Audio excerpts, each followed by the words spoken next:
It would be fair to say a wiser king would never have stood in that corridor, but a wiser king would also have asked his wife, once in 3 years of marriage, what she carried behind her quiet. Varric of Greycairn had never asked. So the divorce he meant to hand her that morning was, if a man traced it honestly to its root, his own doing entirely. He had the writ folded in his coat when he came looking for her. It was a small thing to hold, a single page, with his own seal already pressed into the wax. And it weighed nothing, and it felt like a stone the size of the palace, a setting aside. A quiet dissolution of the Rimland marriage, dignified, bloodless, arranged so that no one need be shamed, and the alliance could be renegotiated on cleaner terms. His council had drawn it. His council had, in the gentle and patient way of a man who had raised him, explained why it was wise. Varric had agreed. He always agreed with Alden in the end. He told himself he was doing her a kindness.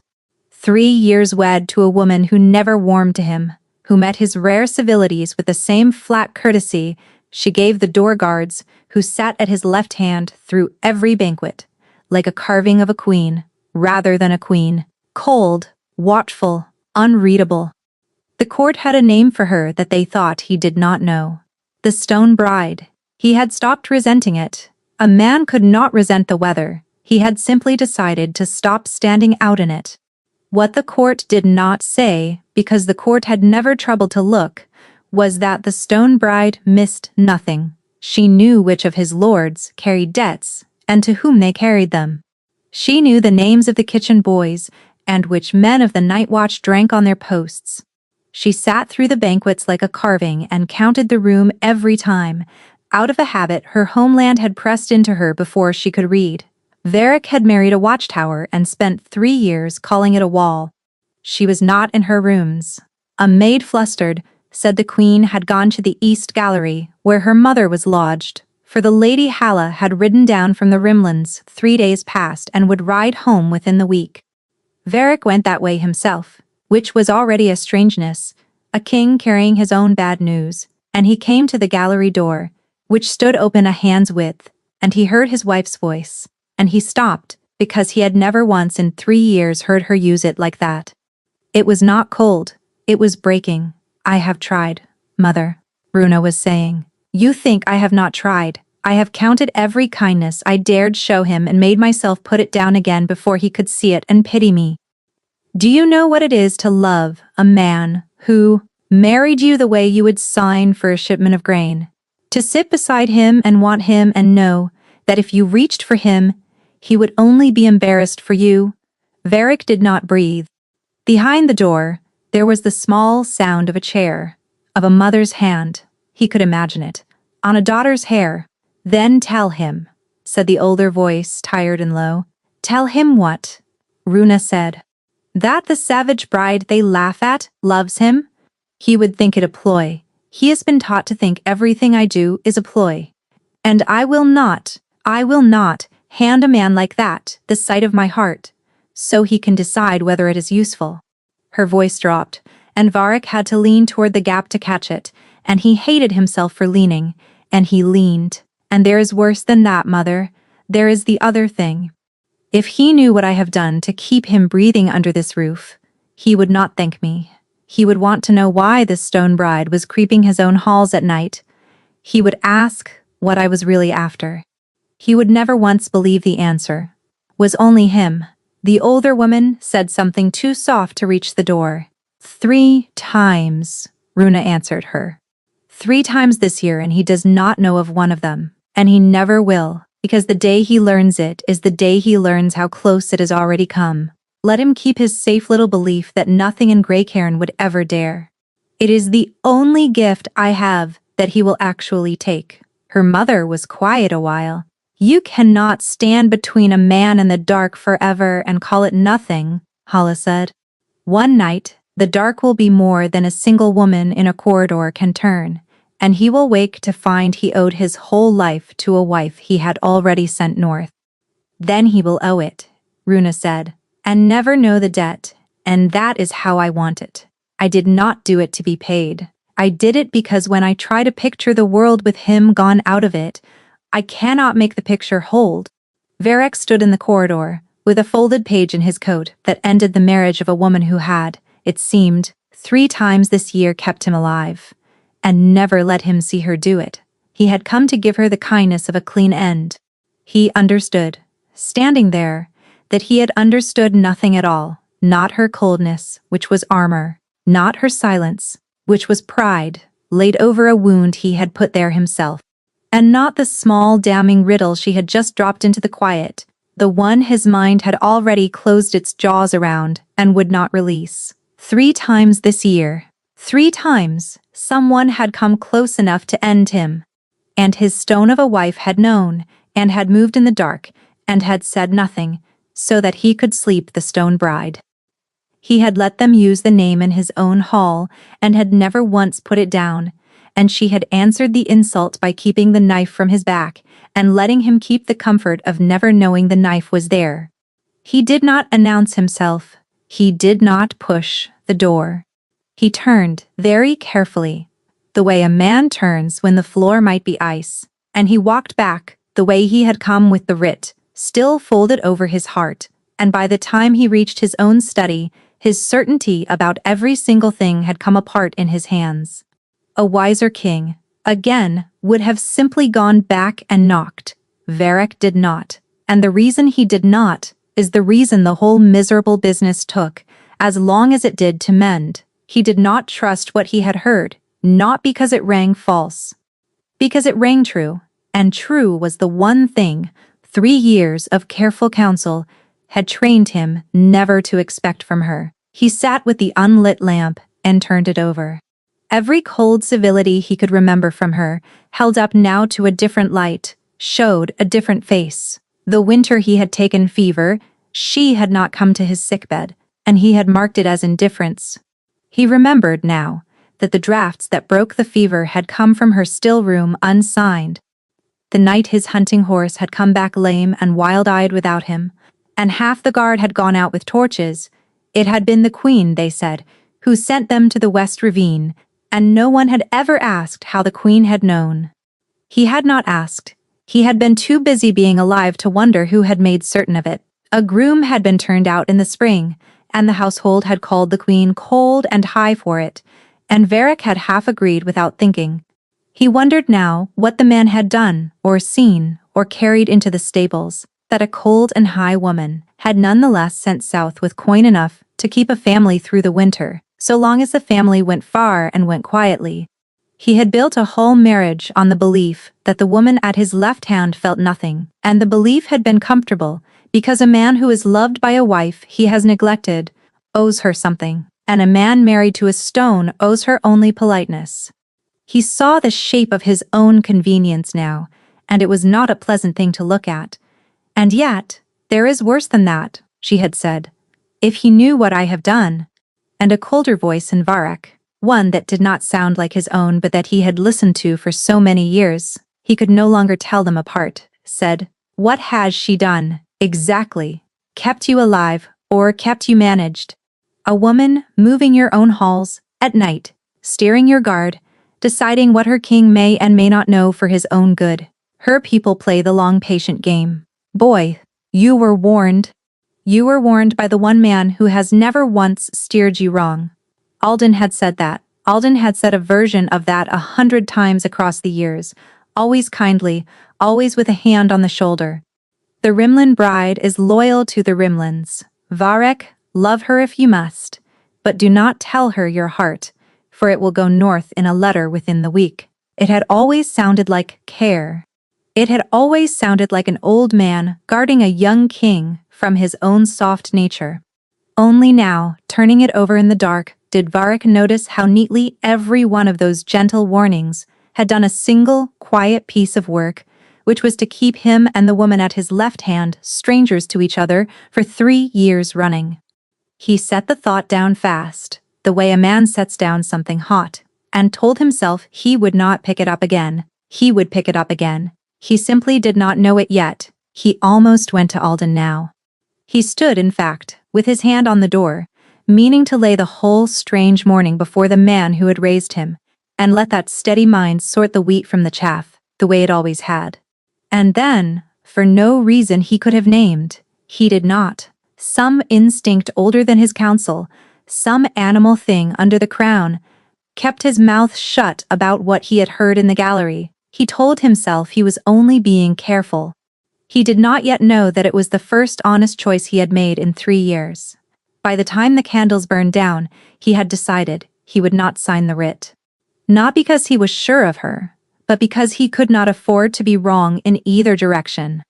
If she was what her confession claimed, a wife who loved him and had guarded him in silence, then he had nearly thrown a rare and loyal thing into the road.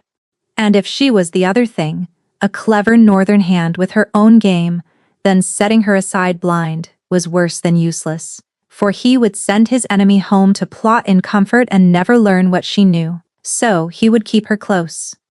He would be, at last, the husband he had never troubled to be, warm, attentive, present, and he would watch, and he would learn precisely what his queen had done in the dark, and why. He would earn the truth out of her the slow way, since he had squandered every fast way years ago. It was, he thought, a sound plan. He was rather proud of it. He did not yet grasp that he had just decided to court his own wife, under false colors, while carrying the secret of her stolen confession in his chest, and that a plan built on a lie to the one person who had never lied to him could end only one way. He looked out across the dark courtyard to the lit window that was hers, and he made himself a quiet promise that he would learn what she was, and then decide whether to keep her. He would come to wish, later, and often, that he had simply knocked. Runa knew the shape of a man who was about to be rid of her, and so when the king began to be kind, she did not soften, she sharpened. She had been braced for the writ for a month. She was Rimland. Her people did not pretend a wound was not coming, merely because it had not yet landed.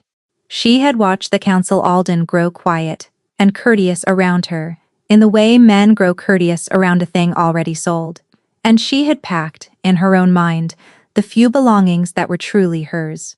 And she had rehearsed the face she would wear, riding north in disgrace, so that not one soul in Greycairn would have the satisfaction of seeing it cost her anything. She had been ready to lose him. She had been ready for years. It was the one contest she knew she could win, the losing of him, because she had never once let herself believe she had him. And then, the morning after, her mother's last quiet talk with her, the writ did not come. What came instead was the king. He came to her door himself, which he had not done since the wedding night, and he had put aside whatever errand had darkened his face for weeks, and he asked, as though it were an ordinary thing between them, whether she would ride out with him to see the frost on the high pasture. Runa stood very still, and looked at him, and felt every alarm her homeland had ever taught her go off at once. "Your grace is busy," she said. "You need not entertain me. I find I am not busy," said Vadik. He smiled at her. It was a good smile. She had always thought so, from a careful distance, the way one admires a blade one has no intention of touching. She distrusted it entirely. A man did not spend 3 years looking through his wife, and then, in a single night, decide to look at her. Unless he had seen something he wanted, or feared something he needed. She did not yet know which. She only knew that the stone bride had survived 3 years at this court by never once mistaking a change in the weather for a change in the man, and she was not about to start. Still, she went. One did not refuse a king in his own hall, and refusing him now when the whole court was already whispering that the setting aside had been called off, would only draw the eyes she had spent 3 years learning to slip.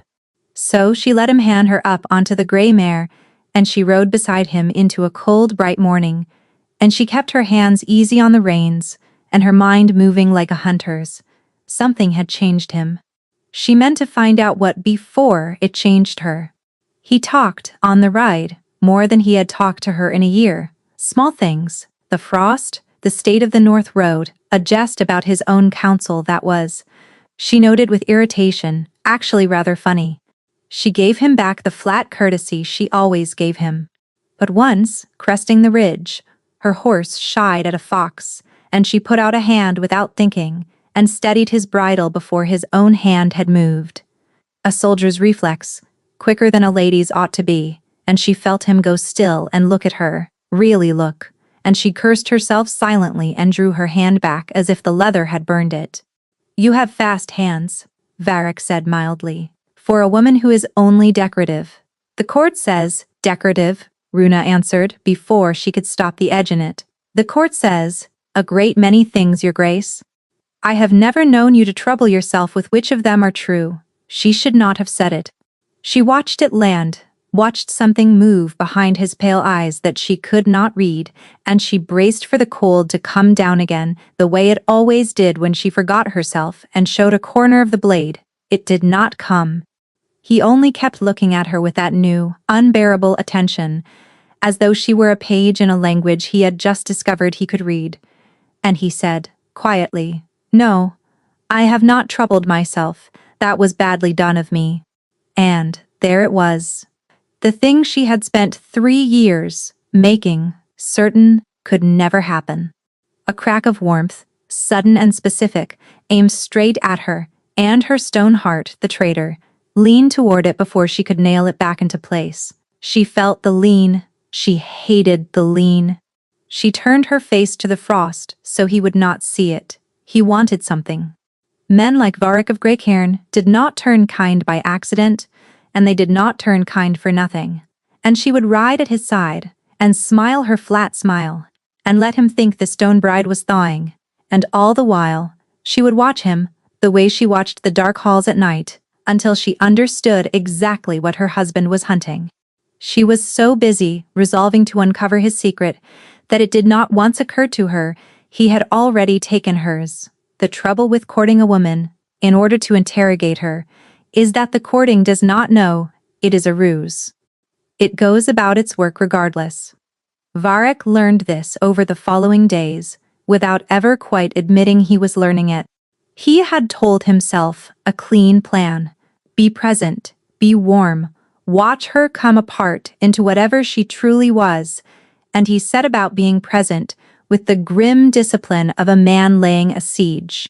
He took his midday meal with her, instead of with his council. He walked the queen's garden at her shoulder. He asked her questions, careful ones, questions with soft edges, that a woman with something to hide might snag herself upon. And he waited for the snag. It did not come, and the not coming undid him more than any confession could have. Because Runa, cornered by kindness, did not soften into a liar. She grew precise.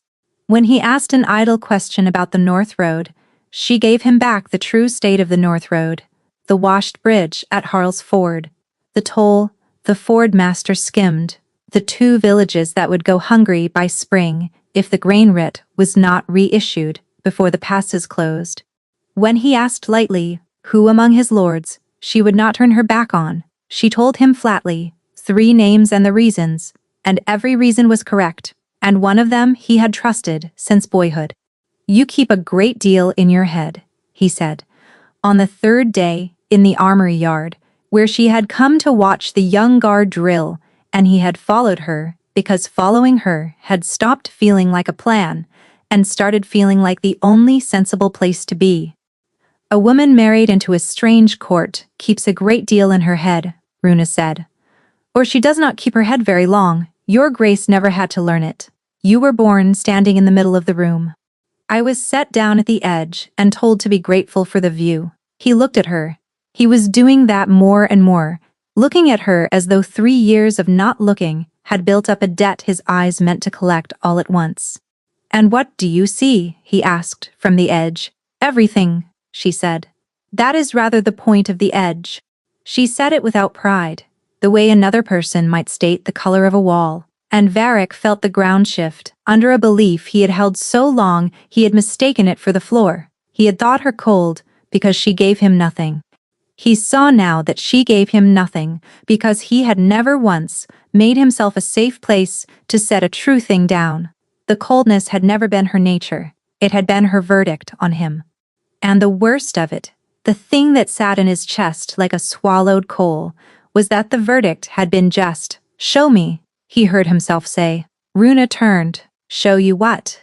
The North Road, Harl's Ford, the grain writ. All of it, The thing you carry that no one asked you to carry, he had meant it to sound like strategy, a door opening onto her secrets. It came out sounding like a man asking to be taught. You say you see everything, from the edge. I have spent my reign in the middle of the room, seeing nothing.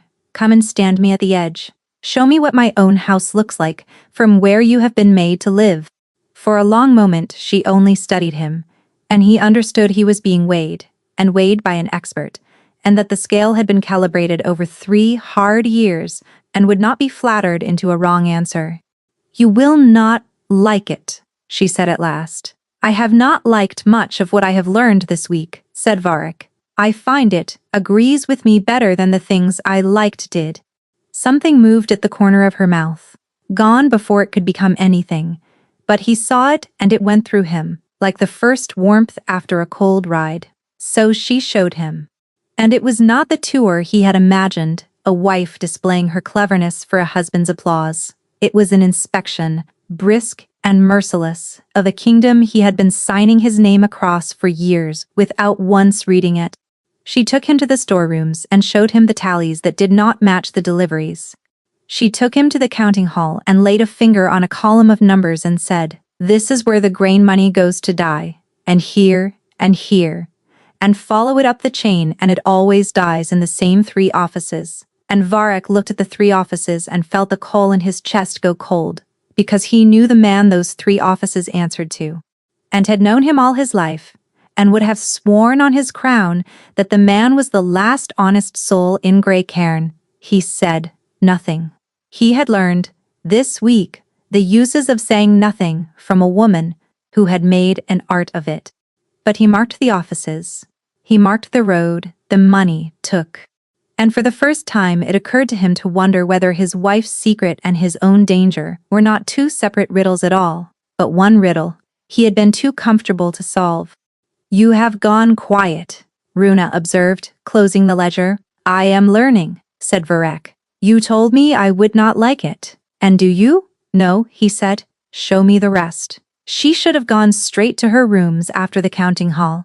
Instead, because the king asked, she walked him back across the outer ward, in the blue, last of the light, and that decision very nearly cost him his life, which was, she would think later, a grimly fitting way for the evening to prove her point. She felt it before she saw it. That was the Rimland in her, the sense her people were born with, and her court-trained husband had lost across 100 safe generations, the small wrongness in a familiar dark. The ward at this hour should have held 2 sounds, the far-off clatter of the kitchens, and the slow scrape of the gate watch, pacing. It held a third. A stillness in the wrong place, over by the buttress where the shadow pooled thick, a stillness that was holding its breath. Keep walking, she said, low and pleasant, as though remarking on the weather. Do not look. Laugh, if you can manage it. Varric, to his lasting credit, laughed. It was not a good laugh, but it was a laugh, and it bought them 3 more steps. Is this the part, he murmured through it, where you tell me I am in danger and to stand behind you? This is the part, Runa agreed, where you do exactly that, and we discuss your objections afterward. The bolt came out of the dark on the word afterward. She had already moved. She took his coat in one fist and turned him with her whole weight, and the quarrel that had been flying for the back of his skull went, instead, through the meat of the air where he had been and cracked into the buttress stone. Then there were 3 of them out of the shadow, quick and quiet and hooded, and no drill in the armory yard had ever moved like this, because armory drills were for soldiers, and these were for killers, and Runa stopped being a queen. She had no blade of her own, never once permitted one in Grey Cairn, so she made do with what a Rimland girl learns before her letters. She turned the first man's knife arm aside, put him down with his own weight, and took his knife on the way. The second, she sent hard into the wall. The third was faster, and he was not going for her at all but past her, for the king and Runa did the only thing left, which was to be in the way. And the blade, she was a breath too slow to turn, caught her forearm instead of her husband's throat. It burned. She barely noticed. She had the wrist by then, and Rimland girls are taught exactly how a wrist comes apart. A whistle sounded from the dark, high and clean, and the two still standing melted back the way they had come, not fleeing, but withdrawing. And that detail turned her blood to winter, because men who flee are a mob, and men who withdraw are an army, and armies have paymasters. Then the ward was still again, and she was crouched over a dropped knife, with her arm gone numb and singing, and her husband was looking at her. He was not looking at her the way a man looks at a wife who has just killed for him. He was looking at her the way a man looks at the answer to a question he has been afraid to ask. He was not.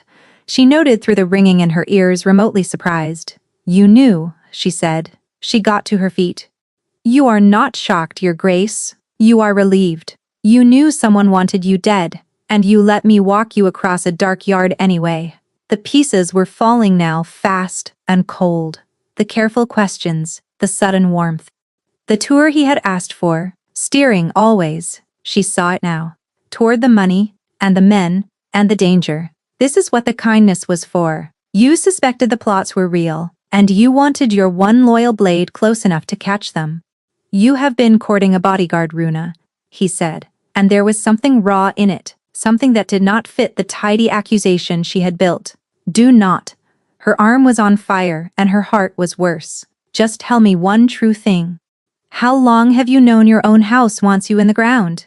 For half a breath, she saw it cross his face, the whole truth, teetering. 3 times this year, he might have said, and she would have known in an instant that he had stood outside a gallery door. He did not say it. "Let me see your arm," he said instead, gently, and reached for her, and she stepped back out of his hands, and the space between them filled up with all the things neither of them would say. Across the weeks that followed, Runa waged a quiet war against her own good sense, and lost it by inches. The sensible course was plain. A man was keeping secrets from her, dangerous ones, and had all but admitted he was keeping her close for the use of her, rather than the truth of her. She knew what to do with such a man. She had known since she was a girl at the edge of the room. You watched him. You learned him. You kept your own heart bolted and your own knife sharp, and you never ever let the wanting of a thing persuade you that the thing was safe. She watched him. That part went to plan. The difficulty was that the more closely she watched Varric of Greycairn, the more she found she was simply watching Varric of Greycairn, which is a different and far more dangerous activity. He did not go back to the middle of the room. That was the thing she had not braced for. She had expected the warmth to have been a tool, and tools get set down once they have pried the door. Instead, he took the ruin she had shown him in the counting hall, and he went to work on it, quietly, doggedly, at her side. And he was not clever about it. The way she was clever, he was something rarer. He was willing to be wrong out loud in front of her and correct himself, and try again. He reissued the grain writ. He rode to Harl's Ford himself, and put the Ford master off his skim in a single cold sentence. He asked her each evening what she had seen that day from the edge, and he listened to the answer as though the answer were coin, and he stopped sleeping easy. She noticed that too. A man who had spent his life certain nothing in his house would dare touch him had stopped being certain, and it aged him, and it gentled him. And Runa, who had loved the certain untouchable version from a bitter distance for 3 years, found the newly mortal one nearly impossible to bear. He brought her things. That was the worst of it. The small, graceless offerings of a man who had never learned to give, and was learning it late and badly. A better knife, a real one, Rimland forged, left on her table without a word, which meant he had sent north for it, which meant he had thought of her wanting one, and been ashamed on her behalf that she had none. A window in the south tower, unshuttered and swept, because she had said once, months ago, back when she still gave him nothing, that she missed being able to see weather coming. He remembered. He had been listening, even when she gave him nothing to hear. She held out. She was Rimland. Holding out was the one thing she did better than anyone at this soft court. But she lay awake in the dark now, with her mended arm aching, and her guard aching worse, and her traitor mind went to him without her leave, to the raw thing in his voice. In the ward, to the way he looked at her lately, as though the looking were a debt he could not pay fast enough. Being able to remember exactly why the door of her heart had to stay bolted, only that it did, only that unbolting it had ended her once before, in ways she had told no living soul but her mother. It came to a head as these things do, over nothing. A cold night, the south tower window, the two of them standing at it because he had found her there and had not left. He had brought the cocoa himself, which a king ought not to do, and their hands touched at the handing of the cup, and neither of them let go quite fast enough. "You are still angry with me," Varric said. He did not phrase it as a hope. He said it like a man reading weather off a sky he had finally learned to read. "I am still cautious with you," Runa said. "It is not the same thing, though I grant you they wear the same coat. Tell me the difference." Anger wants an apology. She looked out at the dark hills because looking at him had become unsafe. Caution wants the truth. "You have offered me a great deal this month. Your grace, a knife, a window.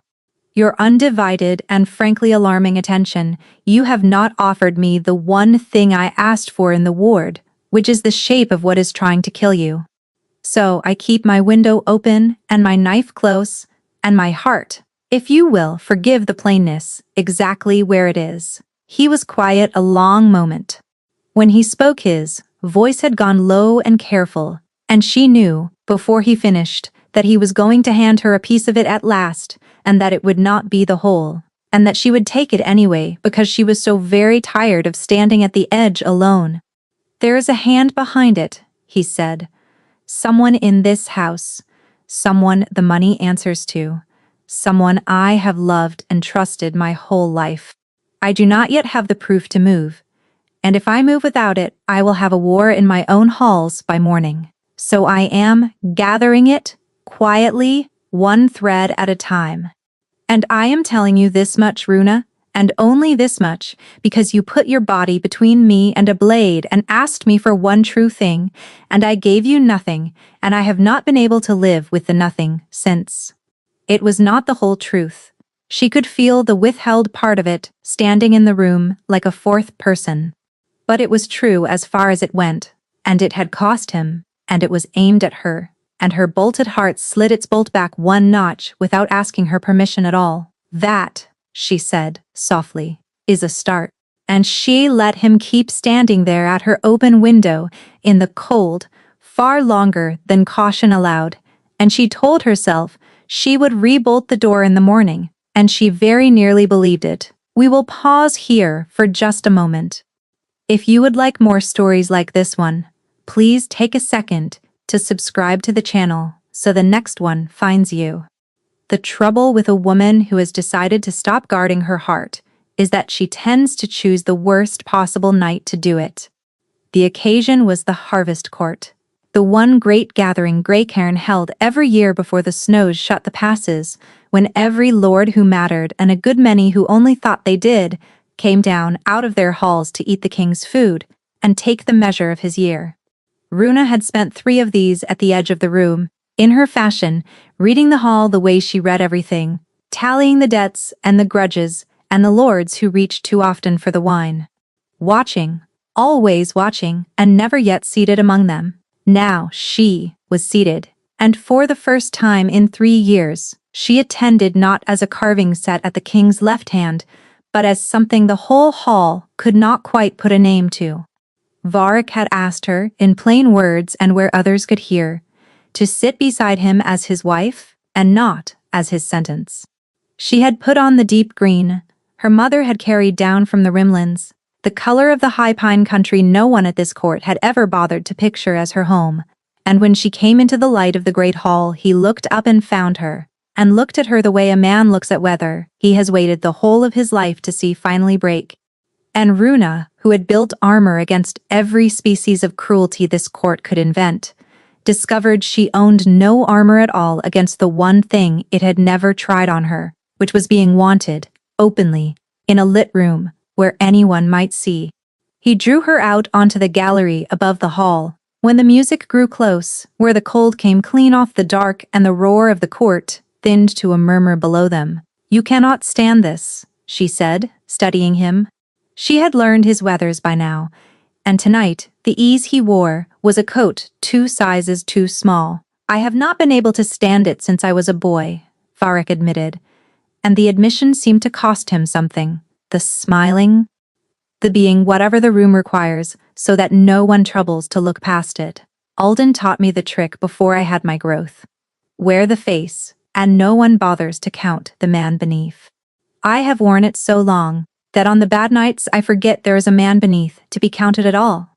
There is, Runa said, before her caution could get a hand to her mouth. I have counted him. I prefer him, by a wide margin, to the face.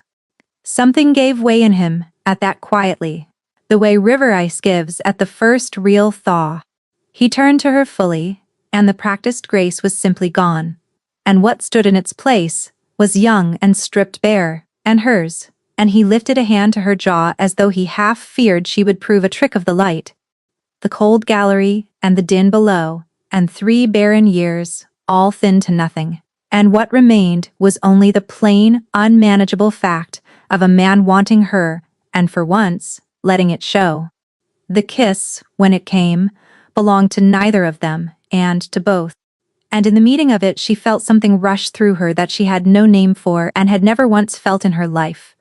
A flood of warmth and dread, and a fierce guarding tenderness that was. She understood with a lurch, not entirely hers to feel. It was his. It poured into her clear and strange and unasked, the ache under his ribs and the fear beneath the ache. And she broke off with a sharp breath, shaken to her heels. You felt that, he said, unsteady. His eyes had gone dark and astonished. Her pulse was a drum.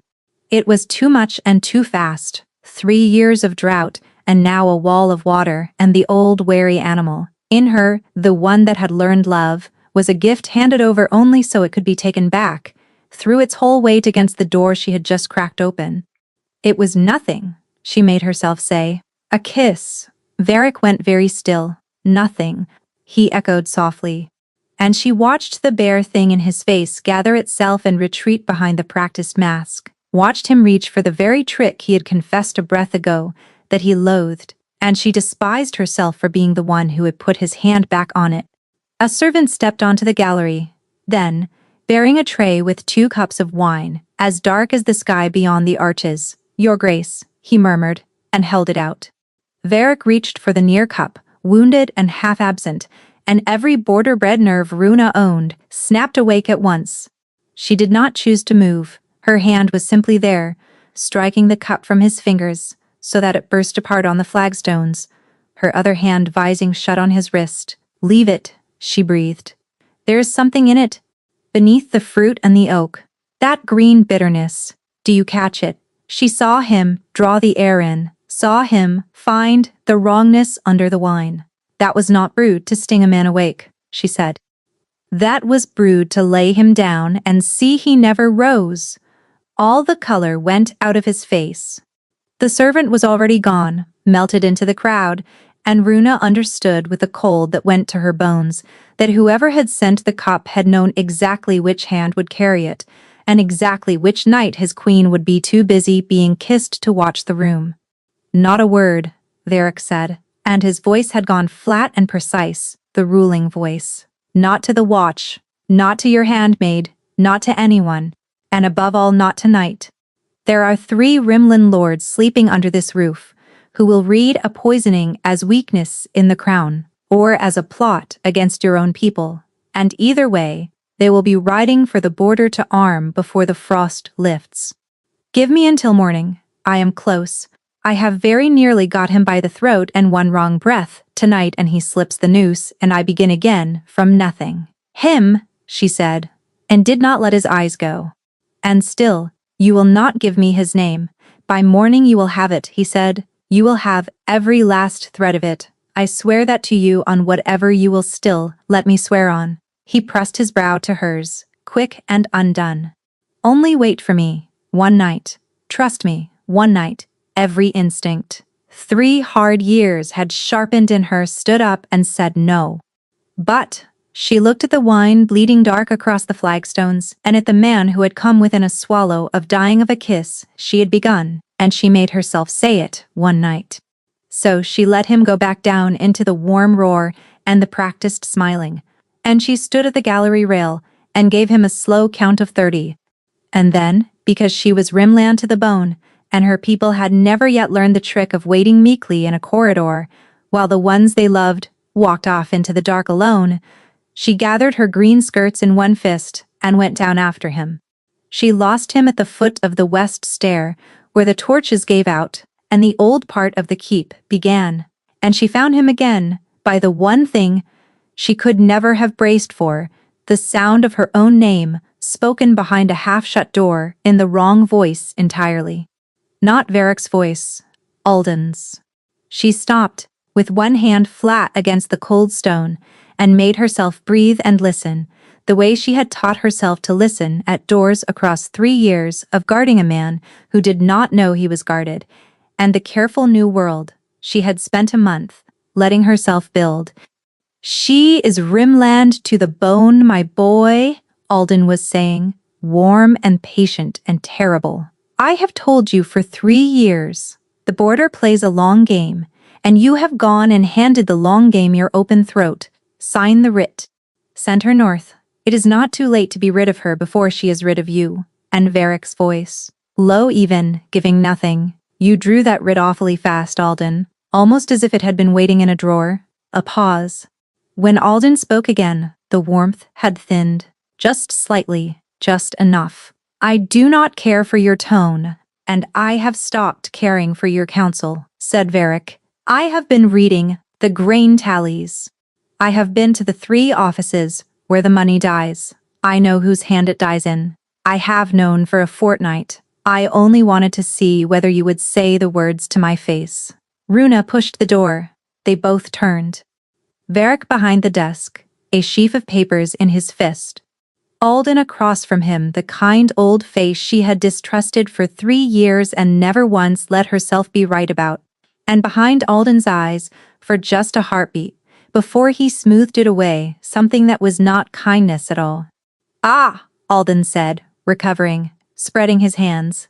"The Queen? Of course.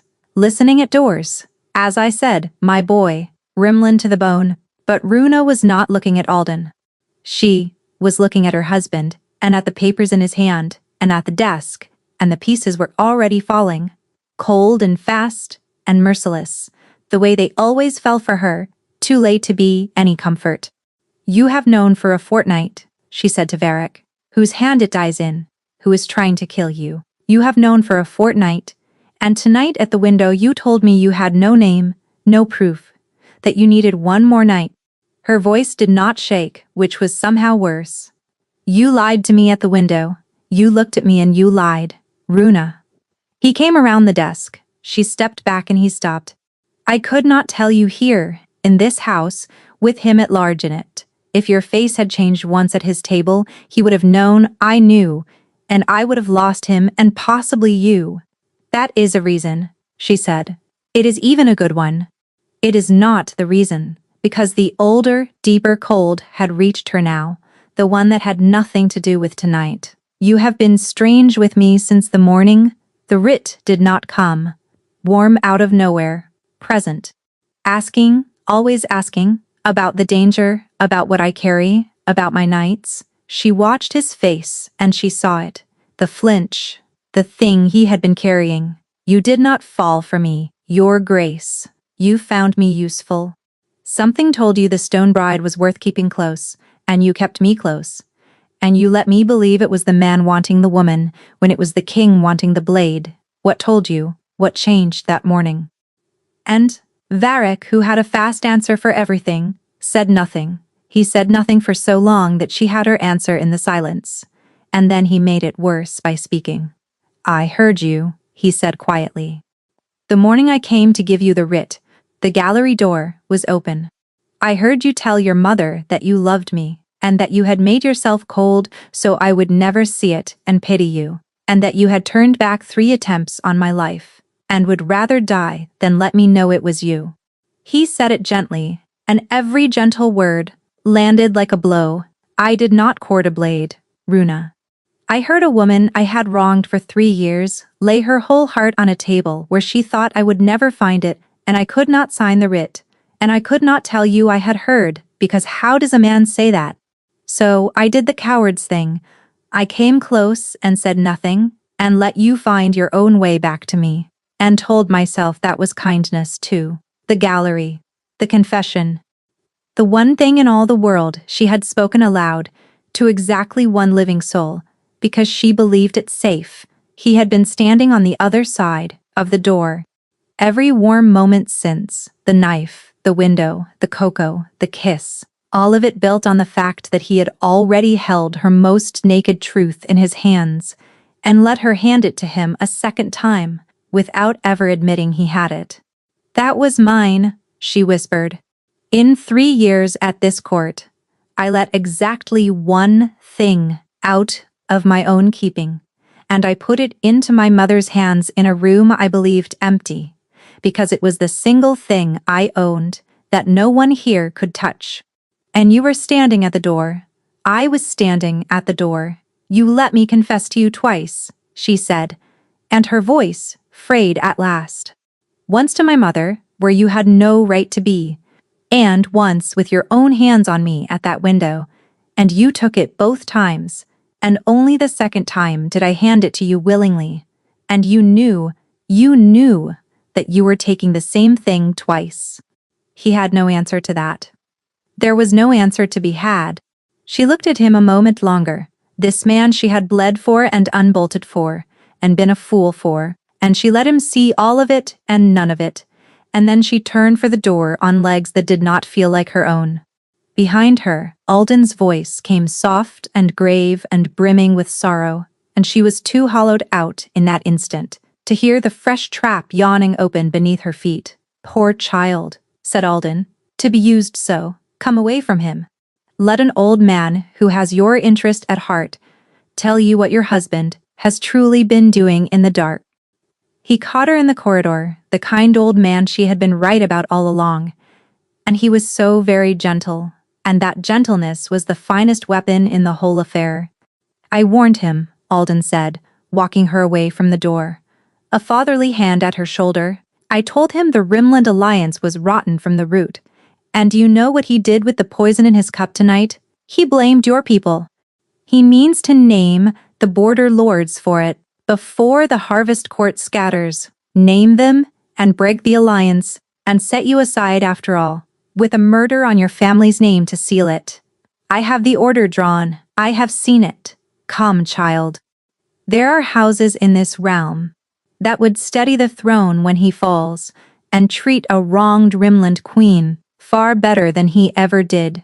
It was very good. Runa had to grant him that distantly, the way one grants a blade its edge while it is sliding between the ribs. It was aimed with a craftsman's precision at the exact wound Varric had opened not 10 minutes past, and, on a lesser night, with a lesser hurt, she would have swallowed it whole and thanked him for the cup. He kept talking as he walked her, and every word was a small weight laid on the scale. He recalled gently how the king had looked through her for 3 years. He wondered aloud, so kindly, whether a man who could pocket a woman's confession could be trusted with anything at all. He named the great houses who would rise to steady a shaken realm, and let her hear without once saying it that a wronged Rimland queen might sit far more comfortably beside one of them than she ever had beside Varric of Grey Cairn. He was, Runa thought, a truly gifted liar. She had lived beside a gifted liar's handiwork for 3 years, and mistaken it for her own certainty, and the taste of that was bitter enough to clear her head. Because she was Rimland, and her people had a hard rule about grief, which was that you never once let it do your counting for you, and even gutted, even shaking, Runa could count. Alden said Varric meant to name her people for the poison. Yet she had knocked the cup from Varric's own hand not 1 hour past, and Varric had begged her to say nothing, to name no one, to give him one quiet night. A man laying a murder at the border lord's feet does not silence the only witness who could sell it for him. The story did not fit the evening, which meant the story was a lie. which meant the gentle old man, walking her so kindly away from her husband, was the hand the grain money died in, the paymaster of the army that withdrew, the third attempt, and the second, and the first. So Runa did the hardest thing her training had ever asked of her. She let her face crumple, she let the tears come, real ones, there was no shortage. "Take me to my father," she said, broken. "The High Chief is still under this roof. If Varrock means to shame my house, my father must hear it from me before the court does." Alden's eyes gleamed. It was precisely what he wanted. The wronged queen carrying the accusation to the visiting Rimland chief, in her own tear-streaked voice, war lit with a single match, and his own hands clean. "Of course, child," he said. "Of course. Let me bring you to him." Her father's chamber was full when they came. Osmond of the Rimlands, grey and enormous and grim, and Varrock, who had gotten there first, and whose face when he saw her walk in on Alden's arm went white and then perfectly carefully blank. Alden bowed to the chief with 3 decades of practiced grace. "High Chief," he said, "your daughter has something she must tell you before the king does. It grieves me to be the one to bring her to it." Every eye went to Runa. Her father's, hard and waiting, Varrock's, braced for the blade, certain she had come to bury him and unable, she saw, to even blame her for it. And Alden's, sure of her, already counting the war he had bought. She held her husband's eyes for one long moment, and into that silence she put everything she could not say aloud in this room, that she was sorry, that she should have believed him behind the desk, that she had come, not to bury him, but to stand at his shoulder. She watched him fail to understand it, watched him brace for the killing word. Then she turned to her father, dried her face with the back of her hand, and let every soft thing go out of it. "Father," she said, and her voice did not break at all now. "This man beside me drew a writ to divorce me before dawn, and has spent 3 years poisoning my marriage with lies.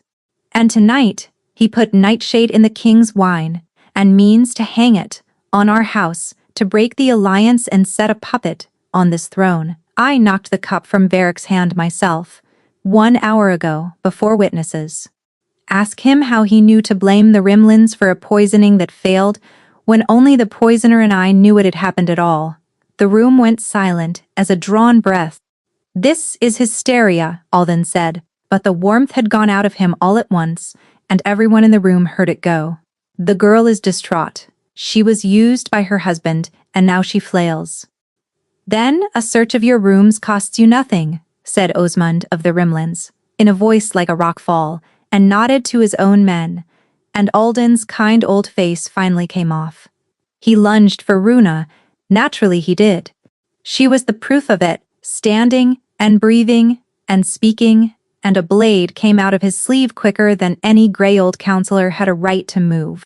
But of everything this ruinous night had asked of her, this was the one task her body knew without being told.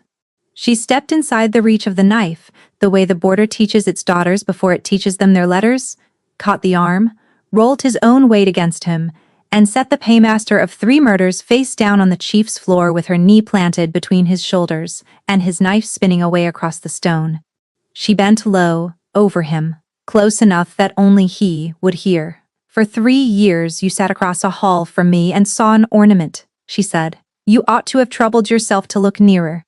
Then her father's warriors closed over him, and took him up off the floor and out through the door, and the thing was finished. Osmond of the Rimlands went first to the matter of the poison and the proof, and the men to be roused as a chief must, but he paused on his way and set one enormous hand for a moment on his daughter's dark head, which from Osmond was a speech an hour long, and Runa had to look hard at the middle distance until her eyes cleared. And Varrock stood among the wreck of the evening, and looked at her as though he had never in the whole of his life laid eyes on anything remotely like her. Which, to be fair to the man, he had not. She had walked into that room on the traitor's arm, wearing the face of the wronged wife, come to burn her husband down, and she had turned the whole thing inside out, with nothing but her wits and her word and her hands, and saved the very man who had lied to her at a window an hour before. He opened his mouth. She could see the thanks rising in him, and behind the thanks the hope. She did not let either of them land. "I did not do it for you," she said before the thanks could get out of him.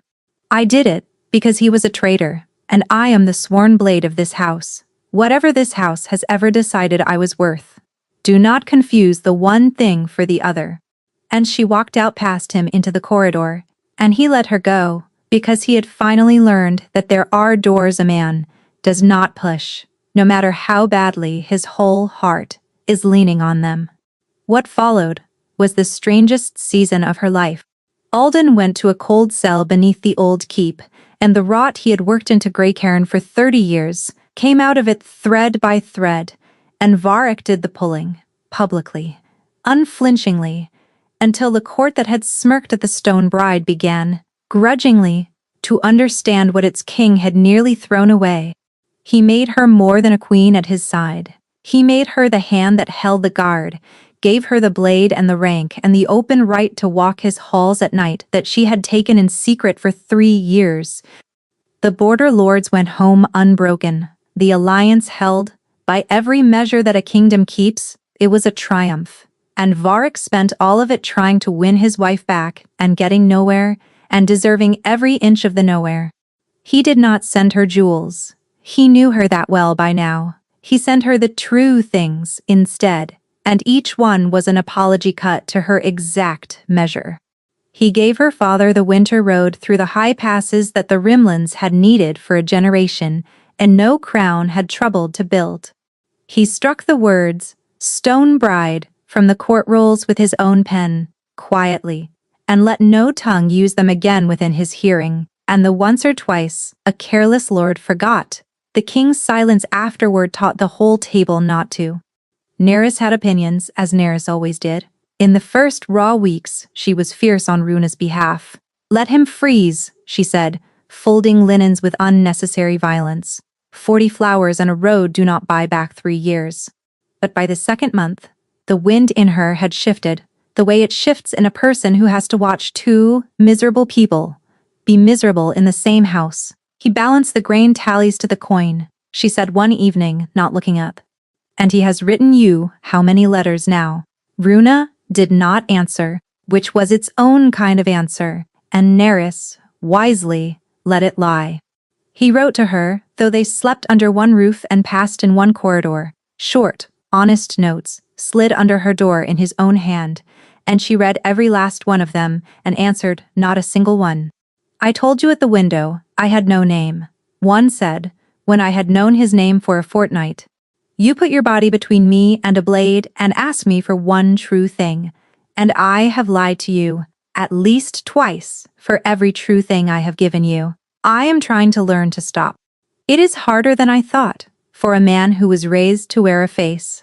And another, later, "I keep circling the same word. I heard you. I have said sorry so many ways and none of them touch it. I did not only wrong you 3 years, Runa.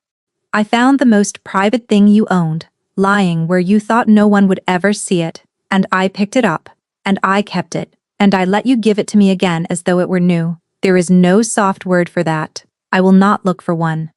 Her mother, before she rode north, found Runa at the south tower window, and stood with her a while. "You are punishing him," Hala said, "and he has earned it, and you are also making yourself as cold as they ever accused you of being, and that you have not earned. The bolt on your heart kept you alive at this court, daughter. It was a good bolt, but a bolt is only useful if you can also draw it back. A door that will not open is not a door, it is a wall. You know the name they had for you. Do not become it now, on purpose, in the one place it would finally be a lie." Runa said nothing, but she kept the letters. She did not answer them, but she kept them, in a drawer that had once held a writ, and some nights she took them out. Then, at the turning of the season, the letters stopped. She told herself she was glad of it. She told herself for 4 whole days that the silence was exactly what she had wanted, right up until the night Nerys came into her chamber, gray-faced with the news that the king was not in his rooms, nor in the hall, nor anywhere within the walls, and that no one had seen him since the 10th bell. She was on her feet before her handmaid finished the sentence, and giving orders before she had decided to, and it was only when she reached the courtyard with her sword belt half buckled that she understood what her own hammering heart already knew, which was that she had stopped being able to imagine the world with him gone out of it a long time ago, and had simply been pretending otherwise to make a point. They had lost his trail at the east postern, the trackers told her, and a scent that ends clean at a gate ends that way for one of two reasons: because the man walked out of it, taking great care, or because someone carried him through it. His chambers gave up nothing. No horse gone from the stalls, no coin drawn from the counting hall, his sword still upright on its stand, his good cloak still on its peg, the room neat and cold and empty of him. Nerys caught her hand and held it. The whole watch was awake and moving quiet. No bells, no cry raised, on Runa's own standing order, for a city that learns its king has vanished panics before dawn. And Runa stood in the courtyard, with the cold cutting straight through her half-buckled belt, and did the one thing she had sworn for 3 years she would never let herself do. She stopped bolting the door. She let the whole weight of it come, the terror and the fury and the love she had been calling by every name but its own, all of it at once, and instead of drowning her, it pointed like a compass needle, north and down and toward the river. She had spent 3 years hunting threats to him through dark halls by feel. It had never once occurred to her that she could hunt the man himself the same way. Grief, it turned out, was the finest tracker in Grey Cairn. It drew her down out of the upper ward, through the steep winds of the lower town where no lamp reached, along the river wall to a low tavern, throwing warm yellow light out into the murk. She came through its door fast and low, with her palm on her sword, braced for a bolted room, a knife, a body on the boards. There was no bolted room. There was no body. There was the King of Grey Cairn, poured along the far end of the bar with his collar undone and his hair a ruin, one hand loose around a cup, delivering some point of enormous importance and remarkable length to a barman who had clearly given up following it several rounds ago. Runa stood in the doorway with her heart still trying to climb out of her chest, and watched her husband gesture so broadly he nearly went off his stool. "Is that," said Nerys, arriving breathless at her shoulder, "is that the king? Is he drunk?" He was catastrophically drunk. Relief reached Runa, first, a bright, scalding wave of it, since he was alive and whole and no hand but his own had brought him here. And hard on the heels of the relief came a fury so clean and total it nearly took her off her feet, because now that she knew he was safe, she was going to kill him herself. She crossed the room until she was near enough to hear the wreckage he was making of the barman's evening. "The part you must grasp," Varric was explaining, with the dreadful earnestness of a man well past his sense, "is that she is entirely within her rights to withhold forgiveness. That is the misery of it. I keep sitting down to feel hard done by, and I cannot get the feeling to come. I found the most private thing she owned lying, where she thought no eye would ever land, and I picked it up and carried it about, like a coin, in my pocket. What manner of man does that? A coward does that. I am, it turns out, a coward with a crown." "So, you have said," the barman offered, with the resignation of the long-suffering, and then, to crown the cowardice, I stopped writing to her. She asked me for peace, you understand, and I finally found the decency to grant it. And do you know how a man grants a woman peace when every last part of him is baying to go and stand beneath her window and make a spectacular fool of himself instead? At some length, the barman agreed and shot Runa, as she came up on his ruined patron's blind side, a look of such profound and silent gratitude that she nearly forgave him the whole evening.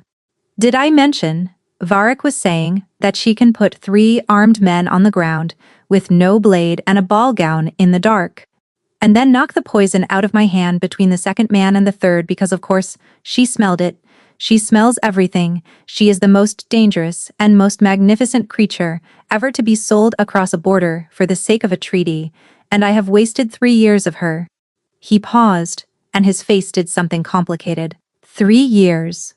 Who is given a thing like that and spends 3 years not looking at it? "You," said the barman, with the honesty of a man past caring for his tip. Me, Varric agreed. Wretched. Runa reached past his shoulder and plucked the cup straight from his fingers. I was drinking that, Varric said, wounded, and then his gaze climbed up to her face and caught there, and would not come loose, and his whole ruined, sorry expression broke open into something so utterly undefended that it hurt to look straight at it. Runa, he said on a breath, as though her name were the only word he had left. What? She said, low and shaking with a dozen things at once. Were you thinking? No guard, no word. The whole city has been turning itself out for you.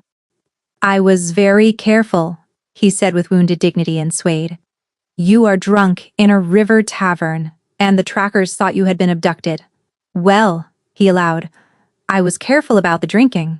He listed toward her, and she caught him, all warm dead weight, and the ale and cedar smell of him, and he mumbled into her shoulder, You came, you felt it and you came.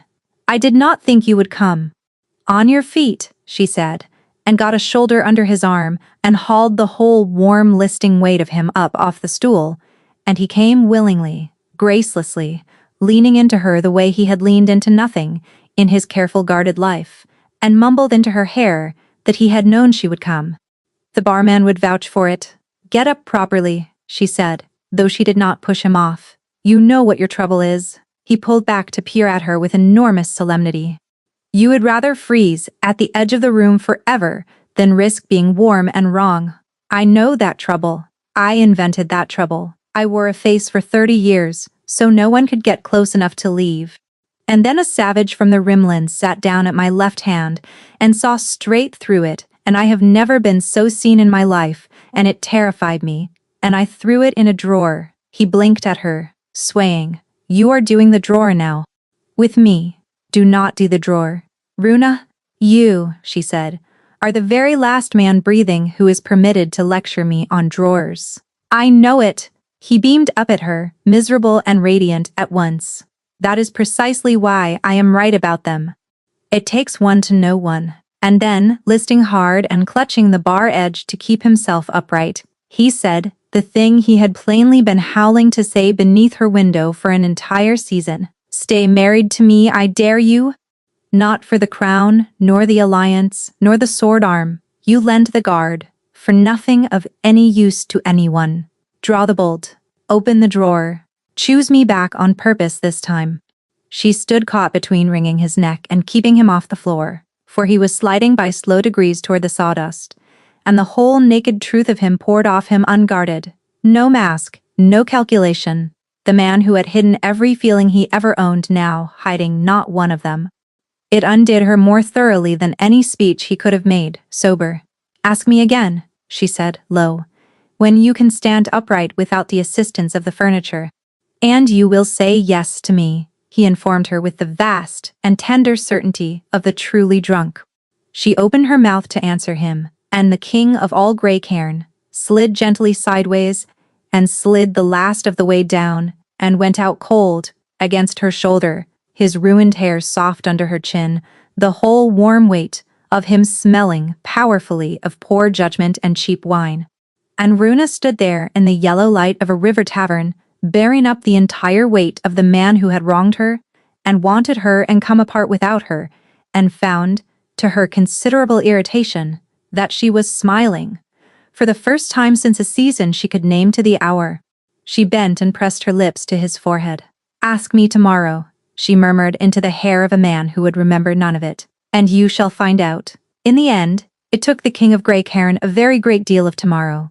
He asked her again the very next morning, grave-faced and mortified and cradling a cup of something bitter that Nerys had pressed on him with poorly hidden joy. And Runa listened to the whole halting sober speech of it and then told him, kindly, to ask her again tomorrow. He asked her the morning after that across the war table, doggedly, until 3 of the captains discovered a sudden fascination with the far wall, and the 4th had to leave the room. He asked her on the cold south tower stair, with the wind pouring off the hills, and in the guard-yard, where her own people pretended not to lean in to hear, and in the counting hall, where the tallies now balanced to the coin. He asked her clumsily, and once, unexpectedly, so well that she had to turn away and look hard at the weather. And once he sent up so many hothouse flowers that the guard-room reeked like a rich man's burial for the better part of a week, and Nerys threatened, in writing, to resign. And every single day Runa looked at him, and told him to ask again tomorrow, not because she did not know her answer. She had known her answer in a river tavern, with his hair beneath her chin. She told him to wait, because she had spent 3 years being counted worth nothing at this court. And she found that now the asking had finally come. She wanted to hear it 100 times over before she let him stop. Until one perfectly ordinary morning, over nothing at all, with the frost thick on the glass and no occasion to mark it, she looked across at the man grinning up at her with such hope, the king who had learned at terrible cost to be the man, and not the face, and she said, yes. They were wed a second time at the turn of the year, and this wedding bore no resemblance to the first. The first had been a treaty with 2 people standing in it, cold and correct, a border sealed with a stranger's hand. This one, the whole city turned out for, because the whole city had by now heard some version of the tale. The grey traitor pulled down in the High Chief's own chamber, the savage foreign queen, who had been guarding the king in the dark for 3 years, while the court called her stone. And a city will always come out for a story like that. They lined the way and threw the last of the autumn flowers, and it was said afterward that the king wept during the vows, which Runa had known he would, and that the queen did not, which was very nearly true. It was a nearer thing than she would ever admit, and something in her face gave her away regardless, and Varric, weeping, laughed at the sight of her fighting it, and after that she gave up minding who saw. But the moment she kept, the one that was truly theirs, came later and smaller, and with no crowd at all. There was no court gathered for it, no crier, no crowd. There was her word and his, and the south tower window standing open to the raw gray weather she had confessed, a lifetime ago, that she missed.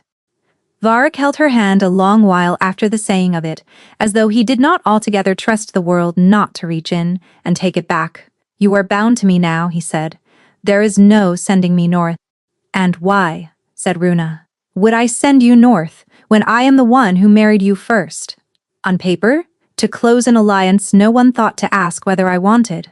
That match was my father's. This one is mine. I chose it. That makes you mine to keep. And mine to answer for, and mine, I am sorry to tell you, to argue with across a great many breakfasts. The best thing, Varric said with feeling, that was ever done to me against my knowledge. And for once, God's keeper, she let it stand and did not argue. He never did break the habit of looking at her as though his own eyes owed her a debt they could not clear. She never once got him to concede aloud that the whole business of the bolted drawer had been his invention, long before it was hers. The court found other people to whisper about. Her mother, come the spring, said only that she had known, and looked insufferably pleased about it. And on the hardest nights, when the wind drove down off the rimlands and the old white scar on her forearm ached with the cold, Runa would wake to find her husband already awake beside her in the dark, saying nothing, keeping his own quiet watch at last over the woman who had kept his in secret for 3 long years, and she would let him keep it. It was, she had decided, no more than a fair division of the labor.